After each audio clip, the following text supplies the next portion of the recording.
সাম্প্রতিক সময়ে ঘটে যাওয়া বাংলাদেশের এই গণহত্যাকে বিশ্বের কেউ এখন আর মেনে নিতে পারছে না। ইতিমধ্যেই দেশে বিদেশে চরমভাবে এর বিরুদ্ধে মানুষ মুখ খোলা শুরু করে দিয়েছে এবং বিদেশি বিভিন্ন সংস্থা, ইন্টারন্যাশনাল সংস্থা, তারা এর প্রতিবাদ অব্যাহত রেখেছে। আজকের এই মুহূর্তে আমি কথা বলতে চাই, প্রথম আলোর একটি নিউজ আপনারা দেখেন। অ্যামনেস্টি ইন্টারন্যাশনালের মহাসচিব তিনি শেখ হাসিনার কাছে খোলা চিঠি দিয়েছেন। তার এই খোলা চিঠিতে কি আছে আমরা একটু প্রথমে দেখে নিই। প্রধানমন্ত্রীর প্রতি অ্যামনেস্টির মহাসচিবের খোলা চিঠি, প্রথম আলো, প্রকাশ 30 জুলাই 2024।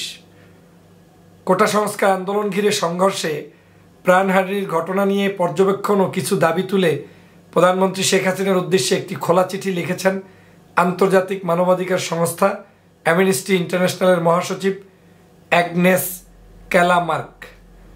এই মঙ্গলবার এই চিঠিতে অ্যামনেস্টির ওয়েবসাইটে প্রকাশ করা হয়েছে। ওই চিঠিতে শুরুতে ক্যালামার্ক লিখেছেন, বাংলাদেশে কোটা সংস্কার আন্দোলনের সাম্প্রতিক সহিংস দমনাভিযানের বিষয়ে গভীর উদ্বেগ নিয়ে আমি আপনাকে লিখছি।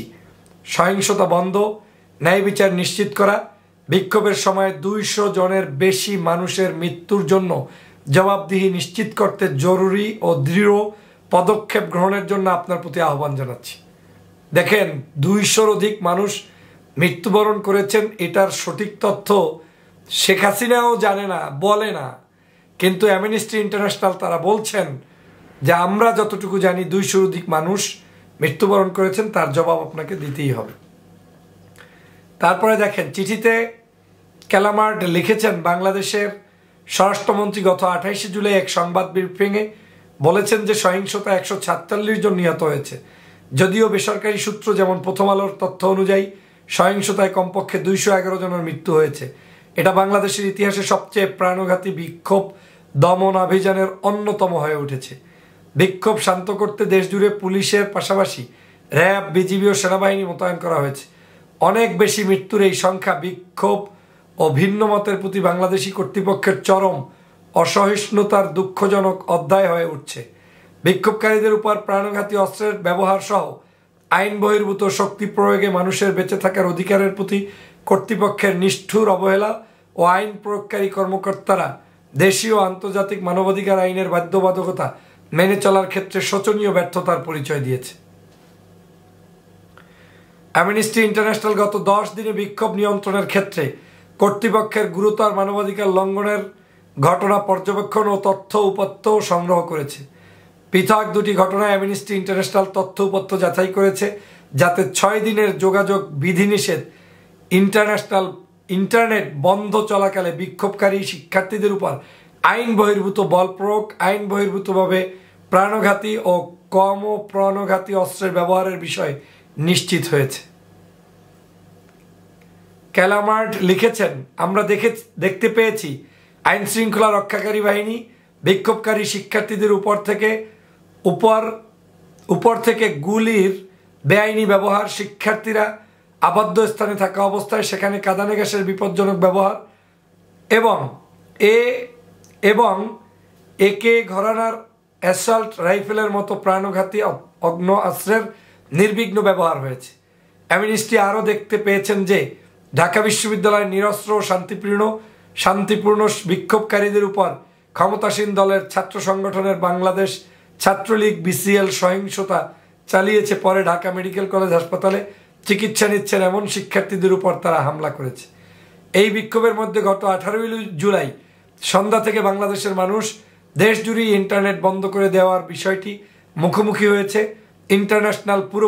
ইন্টারনেট পুরোপুরি বন্ধ করার আগে দেশজুড়ে মোবাইল ইন্টারনেট সাময়িক বাধাগ্রস্ত করা হয়। এরপর কিছু এলাকায় সামাজিক যোগাযোগ মাধ্যম ব্যবহার বন্ধ করে দেওয়া হয়। গত 19 July Dhaka metropolitan police DMP 144 দ্বারা জারি করে রাজধানীর সব ধরনের মিছিল সমাবেশ নিষিদ্ধ করে। গত 19 জুলাই শুক্রবার মধ্যরাতে পুলিশ দেখামাত্রই গুলি করার নির্দেশ দেওয়া হয় এবং কারফিউ জারি করা হয়। দেশজুড়ে ইন্টারনেট বন্ধ, দেশজুড়ে কারফিউ জারি করে দেখামাত্র গুলি করার নির্দেশ এবং ঢাকায় সব ধরনের বিক্ষোভের উপর নিষেধাজ্ঞা মত প্রকাশের স্বাধীনতা ও শান্তিপূর্ণ সমাবেশের উপর নজিরবিহীন দমন হিসাবে চিহ্নিত হয়ে থাকবে। দেখতে পেয়েছেন, আমরা তো আওয়ামী লীগ দেখে না, কিন্তু বিশ্বের মানুষ এখন দেখছে যে শেখ হাসিনা কি পরিমাণ বাংলাদেশের মানুষের উপরে জুলুম নির্যাতন চালাচ্ছে। এ ধরনের বিধিনিষেধ নাগরিক রাজনৈতিক অধিকার বিষয়ক আন্তর্জাতিক সনদ অনুসমর্থনকারী দেশ হিসেবে বাংলাদেশের যে বাধ্যবাধকতা রয়েছে তার লঙ্ঘন। আমরা জানতে পেরেছি গত 23শে জুলাই দেশে 6 দিন পর ইন্টারনেট ফিরে আসে এবং 24শে জুলাই কারফিউ শিথিল হয়, আর 28শে জুলাই মোবাইল ইন্টারনেট ফিরে আসে। তবে এখনও সামাজিক যোগাযোগ মাধ্যম বন্ধ রয়েছে। ক্যালমার্ট তার চিঠিতে লিখছেন, গণমাধ্যমের প্রতিবেদন তথ্য অনুযায়ী 10,000-এর বেশি ব্যক্তিকে গ্রেপ্তার করা হয়েছে, যাদের বেশিরভাগ বিরোধী দলের নেতাকর্মী, আন্দোলনকারী, শিক্ষার্থী ও বিক্ষোভে অংশগ্রহণকারী। এছাড়া শুধু রাজধানীতেই থানায় 200টির মতো মামলা করে 2,13,000-এর বেশি ব্যক্তিকে আসামি করা হয়েছে। এসব আসামি বেশিরভাগই অজ্ঞাত। এফআইআরে কারো নাম না দেওয়ায় কৌশলে আইন শৃঙ্খলা রক্ষাকারী বাহিনীর জন্য যে কাউকে চাইলেই গ্রেপ্তার করার সুযোগ এনে দেয়। গ্রেপ্তারের ও ছাত্র বিক্ষোভকারীদের নির্বিচারে আটকে রাখা ভয়ের পরিবেশকে আরও স্থায়ী করেছে। এটা লক্ষণীয় যে বাংলাদেশে অসহিষ্ণুতা ও ভিন্নমত দমন বেড়ে যাওয়ার বিস্তৃত পটভূমিতেই ছাত্র বিক্ষোভের উপর এমন প্রাণঘাতী দমনাভিযান চালানো হয়েছে। দমনমূলক আইন যেমন ডিজিটাল নিরাপত্তা আইন 2018, যা পরবর্তী সময়ে প্রায় সাইবার নিরাপত্তা আইন 2023 হয়েছে। এই আইনের মাধ্যমে সরকারের সঙ্গে ভিন্নবাদ বা সমালোচনার জন্য সাংবাদিক, মানবাধিকার কর্মী, অ্যাক্টিভিস্টদের লক্ষ্যবস্তুতে বানানো হয়েছে।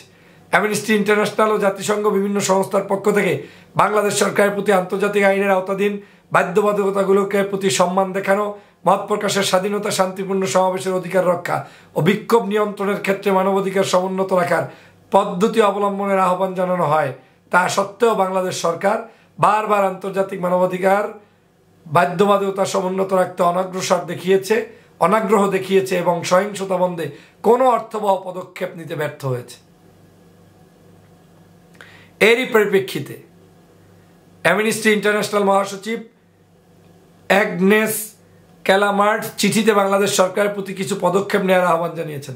তার মধ্যে রয়েছে অবিলম্বে সম্পূর্ণরূপে কারফিউ প্রত্যাহার, সামাজিক যোগাযোগ মাধ্যমগুলো ব্যবহারের জন্য উন্মুক্ত করে দেয়া, ভবিষ্যতে বিক্ষোভ দমনে কারফিউর মধ্যে দেওয়া মাত্রই গুলি করার নির্দেশ ও ইন্টারনেট বন্ধ করা হবে না বা অন্যান্য মৌলিক অধিকারকে লঙ্ঘন করা হবে না এমন নিশ্চয়তা প্রদান, শান্তিপূর্ণভাবে বিক্ষোভ করতে গিয়ে যারা গ্রেপ্তার হয়েছে তাদের অবিলম্বে নিঃশর্ত মুক্তি প্রদান, আইন শৃঙ্খলা রক্ষাকারী সংস্থাগুলোর সংযম দেখানোর নির্দেশ, বিক্ষোভকারীদের উপর অপ্রয়োজনীয় বা অতিরিক্ত শক্তি প্রয়োগ না করা এবং এ ধরনের ঘটনার পুনরাবৃত্তি রোধে পদক্ষেপ গ্রহণ, বিক্ষোভ দমনের সময় হতাহতের ঘটনা পুঙ্খানুরূপে কার্যকরী, স্বাধীন ও নিরপেক্ষ তদন্ত করতে জাতিসংঘের সঙ্গে সহযোগিতার ভিত্তিতে কাজ করা, এ ঘটনায় আইন বহির্ভূতভাবে শক্তি প্রয়োগের জন্য দায়ী ব্যক্তিদের জবাবদিহিতি নিশ্চিত করা, এ ঘটনায় ক্ষতিগ্রস্ত ও বেঁচে যাওয়া ব্যক্তিদের পর্যাপ্ত ক্ষতিপূরণ প্রদান করা। এছাড়া বাংলাদেশের সংবিধান, মানবাধিকার বিষয়ক আন্তর্জাতিক মানদণ্ড মেনে শান্তিপূর্ণ সমাবেশের অগ্রাধিকার, মত প্রকাশের স্বাধীনতার সুরক্ষা নিশ্চয়তা প্রদান করা এবং এক্ষেত্রে যেসব আইনি বাধা রয়েছে সেসব সাইবার নিরাপত্তা আইন, ফৌজদারি কার্যবিধির 144 দ্বারা বিলুপ্তকরণ। ক্যালামার্ট তার চিঠিতে শেষে লেখেন, ওপরের বাধ্যবাধকতাগুলো মেনে চললে আইনের শাসনের প্রতি জনগণের আস্থা ফিরে আনতে সহায়ক হতে পারে এবং আন্তর্জাতিক মঞ্চে মানবাধিকারের প্রতি বাংলাদেশের অঙ্গীকার প্রদর্শিত হবে। তিনি লিখছেন, বিশ্ব তাকিয়ে আছে এবং এটা অপরিহার্য যে বাংলাদেশের মানুষের মানবাধিকার রক্ষা হচ্ছে। দেখেন, তাহলে বাংলাদেশের মানুষের উপরে যে নির্বিচারে যা করেছে সব আজকের বিশ্ব মিডিয়া, বিশ্ব সংস্থা, আন্তর্জাতিক সংস্থা, অ্যামনেস্টি ইন্টারন্যাশনাল সবাই দেখছে। সবাই মনে করে শেখ হাসিনার এই ধরনের কার্যক্রম বিরত থাকা উচিত এবং বাংলাদেশের এই সকল হত্যাকাণ্ডের বিচার হওয়া উচিত। আমরাও বিশ্বাস করি ফ্যাসিবাদী এই হাসিনার হাত থেকে বাংলাদেশের মানুষ রক্ষা পাবে এবং এদেশের মানুষ অবশ্যই স্বাধীনতার স্বাদ ভোগ করবে। সেক্ষেত্রে এই ফ্যাসিবাদের পতন নিশ্চিত করাই আমাদের কাজ। সবাইকে ধন্যবাদ।